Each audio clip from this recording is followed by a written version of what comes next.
মধ্যপ্রাচ্যের রাজনীতিতে পরিবর্তনের হাওয়া বইছে।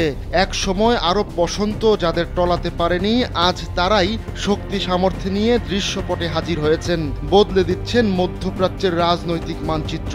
বন্ধু থেকে শত্রু, শত্রু থেকে বন্ধু, দাবার ছকের এই খেলায় এবার নতুন চাল দিয়েছে সিরিয়া।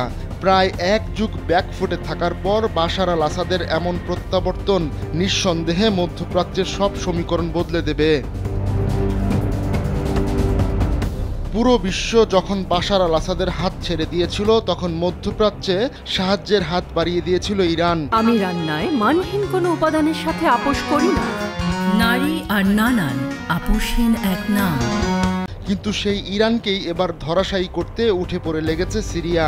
দামেস্ক ও তেহরানের কৌশলগত সম্পর্ক কয়েক দশকের পুরনো।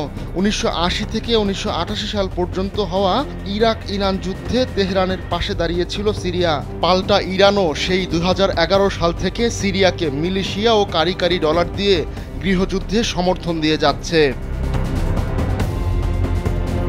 কিন্তু সম্প্রতি এই সম্পর্কে যেন ছেদ পড়েছে।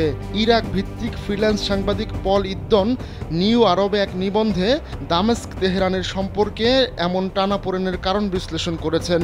গেল মে মাসে বাহরাইনে আরব লীগের সামিট অনুষ্ঠিত হয়।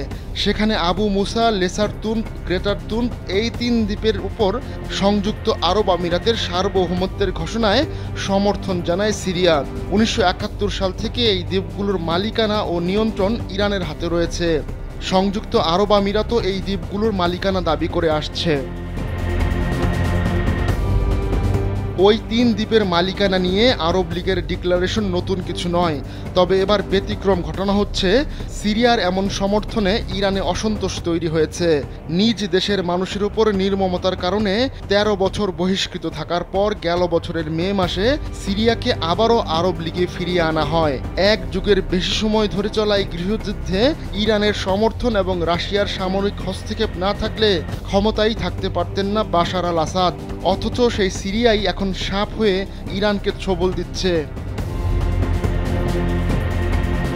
সিরিয়ার এমন অবস্থানের পর ইরানের রাষ্ট্রীয় গণমাধ্যম দামেস্কের সমালোচনা করেছে। তবে এত কিছুর পরও তেহরানের সঙ্গে দামেস্কের সম্পর্কে ভাটা পড়ার সম্ভাবনা দেখছেন না আন্তর্জাতিক বিশ্লেষকরা।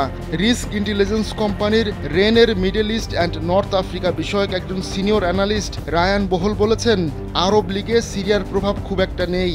তাই আমিরাতের হাত ধরলেও দামেস্ক তেহরানের সম্পর্কে ক্ষতির কারণ হবে না। আর সেটা খুব ভালো করেই জানেন বাশার আল আসাদ। আহমদুল্লাহ শিকদার, কালবেলা ডেস্ক।